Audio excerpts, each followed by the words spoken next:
Eguerdi aldera barruan gelditzen ziren 3 gazteek eraikina utzi dute.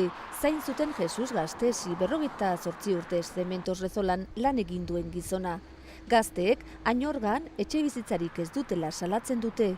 Añorga bizi bat nahi baldin badugu, Añorgan bizi behar degula, ez? Eta gaur egun Añorgan gauzatzen nahi dian etxe bizitza politikek ez diete horri erantzuten.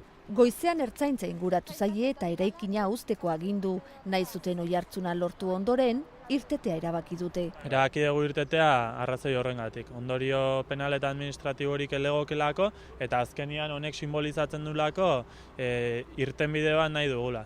Egun 60 etxe bizitza daude Añorgan utzik 30 eraikin honetan, baina gazteak auzoa uztera behartuta daude. Auzokoek bizi duten egoera ulertzen dute. Hemendik aldin bierra da, getela, barriotik eta barrioan jaio eta ameste urtean bizita, koinu baga. Ez dakatenoa jun bizitzea, gehiara joten dira Usurbilea, Errania, Bilabonara, Asteazura. Badakite ez dutela lortuko Zementos Rezolaren eraikin zaharra ez botatzea, baina aldarrikapena plazaratzeko aprobetxatu dute.